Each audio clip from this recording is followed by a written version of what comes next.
নমস্কার। The power of astrology Sumanta G Chowdhury আমার এই ইউটিউব চ্যানেলে আপনাদের সবাইকে স্বাগত।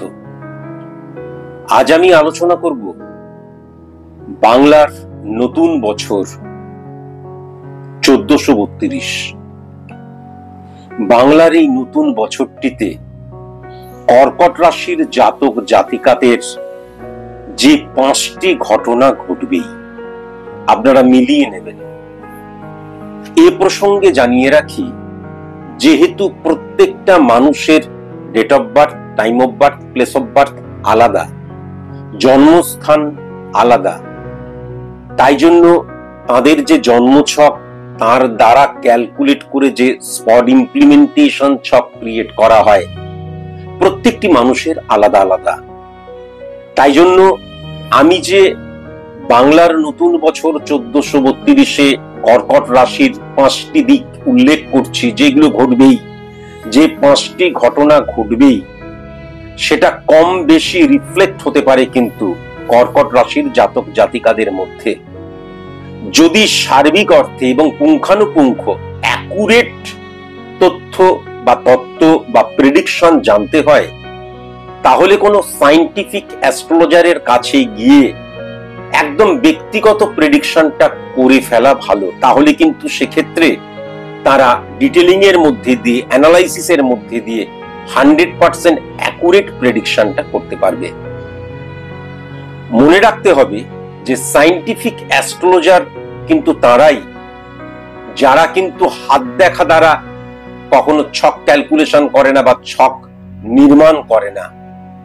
যদি আমার date of birth, time of birth, place of birth না থাকে, তাহলে চোখের কর্নিয়া দ্বারা ক্যালকুলেশন বা প্রেডিকশন বা ছক ক্রিয়েট করতে হয়, যাকে কালপুরুষ ছক বলে।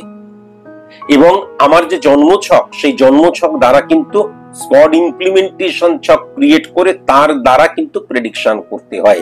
যারা করতে পারেন তারাই কিন্তু সায়েন্টিফিক অ্যাস্ট্রোলজার। আমি সায়েন্টিফিক অ্যাস্ট্রোলজার, দেখি হাতটা কি প্রবলেম তোমার, তা নয়। সায়েন্টিফিক অ্যাস্ট্রোলজার কখনো কোনো প্রবলেম জিজ্ঞাসা করে না, তিনি নিজেই কিন্তু ছক ক্যালকুলেশনের মধ্যে দিয়ে প্রবলেম বলেন। এটা আমি বহুবার বলেছি।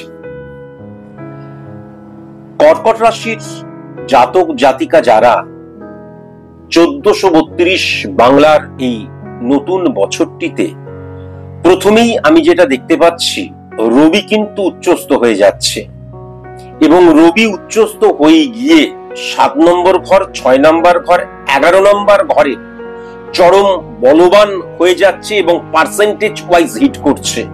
বুধকে পজিটিভ করছে, বৃহস্পতিকে পজিটিভ করছে এবং রাহুকে বিশেষ করে পজিটিভ করছে।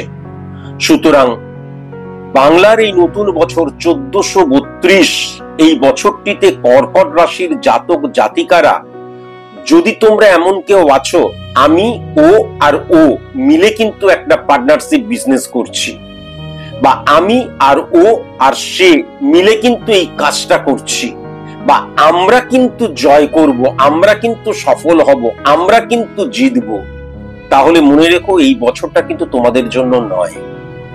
তার কারণ রবির এই ইনফ্লুয়েন্স, বিশেষ করে কিন্তু বুধ, বৃহস্পতি এবং রাহুর দ্বারা বা রাহুর প্রতি যে ইনফ্লুয়েন্স, সেটা পরিষ্কার বোঝা যাচ্ছে। যদি তুমি একলা চলো নীতি অবলম্বন করো, আমি নিজের কাজটা নিজে করব, আমি নিজের সামনে দাঁড়াবো, আমার সাথে কে আছে কে নেই এইগুলো আমি পরোয়াই করব না, এই মানসিকতা যদি তোমার মধ্যে থাকে, তাহলে কর্কট রাশির জাতক জাতিকার এই বছরটাতে একক প্রচেষ্টায় সে জয় লাভ করবে, কেবল সফলতা নয়। চ্যালেঞ্জ করলাম।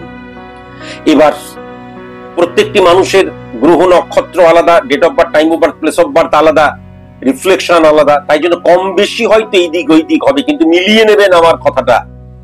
চ্যালেঞ্জ করে গেলাম আজকে, কর্কট রাশির জাতক জাতিকারা 1432 বাংলার এই নতুন বছরে একক প্রচেষ্টা যারা করবে, আমি নিজের লড়াই করব, কে আমার সাথে আছে না আছে ডোন্ট কেয়ার, তারা এই বছর কেবল সফল হবে না, তারা জিতবেই।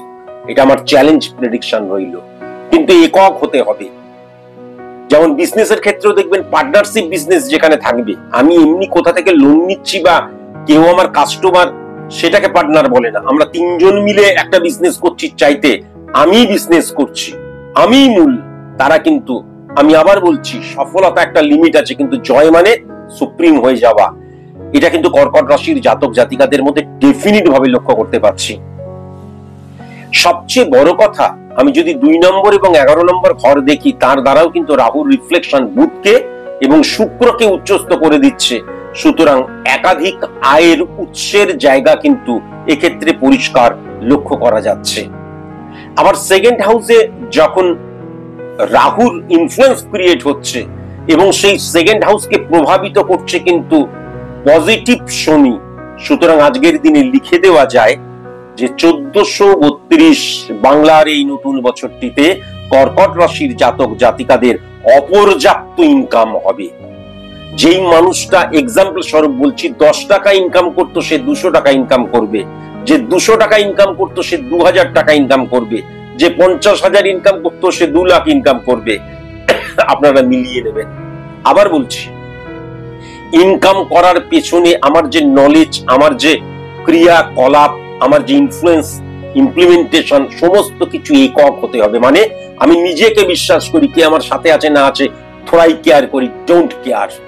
এই মনোভাবাপন্ন যাদের রয়েছে কর্কট রাশির জাতক জাতিকারা, তাদের কিন্তু আমি দেখতে পাচ্ছি অপর্যাপ্ত ইনকাম এই বাংলার এই নতুন বছর 1432 এই সালটিতে হবেই হবে, এটা কিন্তু আমি দেখতে পাচ্ছি।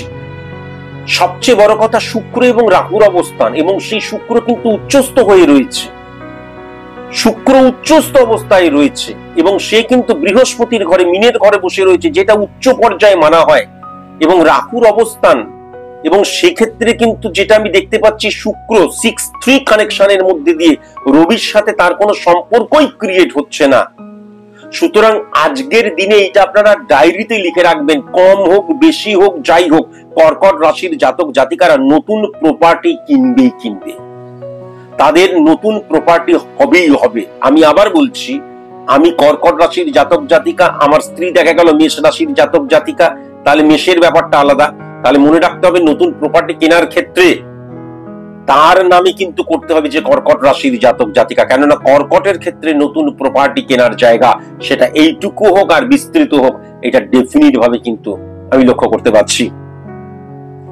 প্রবলেম একটা আছে, শুক্র এবং মঙ্গলের অবস্থান, এবং শুক্রর উপর হিট করছে কিন্তু রাহু, আবার মঙ্গল রবি কানেকশন ক্রিয়েট করে সেক্ষেত্রে কিন্তু হিট করছে রাহু।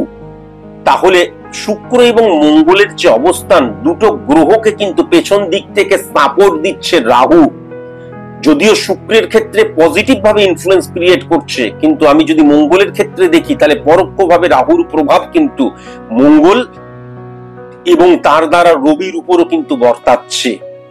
সুতরাং চটজলদি সফলতা, বা দেখা যাচ্ছে আমি কম পরিশ্রম করলাম, আমি চিন্তাই করিনি 50 টাকা, আমি 50 টাকার বিজনেস করছি, আমি কখনো 5,000 টাকা পাবো, দেখা গেল 50,000 টাকা পেয়ে গেলাম। এক্সাম্পল দিচ্ছি, 10,000 টাকা পেয়ে গেলাম, 20,000 টাকা পেয়ে গেলাম, 30,000 টাকা পেয়ে গেলাম।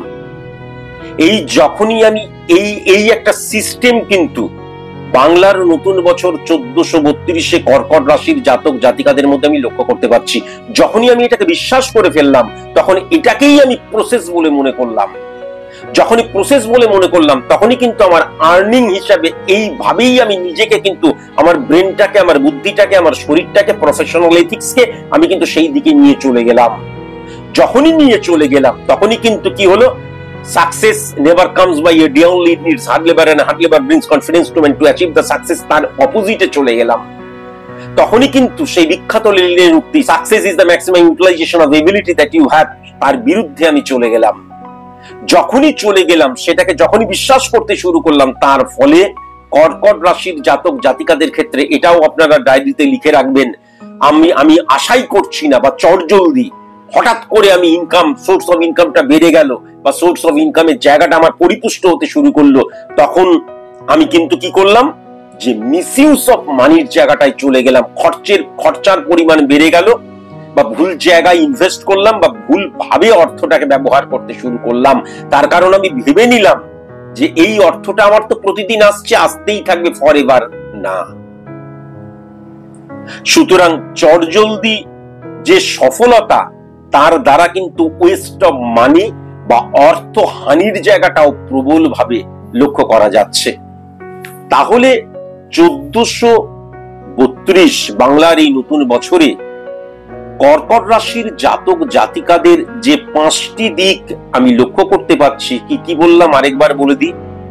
ফার্স্ট হচ্ছে একক প্রচেষ্টায় সফলতা লাভ। এটা কিন্তু অবশ্যই মাথায় রাখবে। আমার কথাটাকে আমার মুখনিসৃত বাণী দৈববাণী বারবার ধরে বলেছি এবং সেটা প্রমাণ করেও দেখিয়েছি। একক প্রচেষ্টায় সফলতা লাভ, এটা কিন্তু মাথায় রেখো। 2 জন 3 জন মিলে থাক না সাথে, কনফিডেন্সের অভাব কখনো যেন না হয়। 2, একাধিক আয়ের উৎস পরিষ্কার লক্ষ্য করা যাচ্ছে। 3, অপর্যাপ্ত ইনকামের জায়গায় বা উপার্জনের জায়গাটা কিন্তু লক্ষ্য করা যাচ্ছে। 4, নতুন প্রপার্টি কেনার জায়গাটা কিন্তু লক্ষ্য করা যাচ্ছে, সেটা কম হোক বেশি হোক যাই হোক, নতুন প্রপার্টি কেনার জায়গাটা কিন্তু লক্ষ্য করা যাচ্ছে। 5, জলদি আমি অর্থ পেতে পারি বা আমার জীবনে সফল হতে পারি বা আমি জয়ী হতে পারি, জলদি। হ্যাঁ, এর পেছনে কিন্তু ফাটকা টেন্ডেন্সি কাজ করবে, কেননা মঙ্গল এবং শুক্রের অবস্থান এবং রাহুর প্রাধান্য বা ইনফ্লুয়েন্স দুটি গ্রহের মধ্যেই রয়েছে এবং তার মধ্যে রবিও চলে আসছে। মঙ্গল দ্বারা যদি ক্যালকুলেশন করা যায়, তাহলে চটজলদি সফলতা বা চটজলদি বিপুল অর্থ প্রাপ্তি, অর্থহানি বা ওয়েস্ট অফ মানির জায়গাটাও প্রবলভাবে লক্ষ্য করা যাচ্ছে। আজকের মতন এইটুকুই। নমস্কার।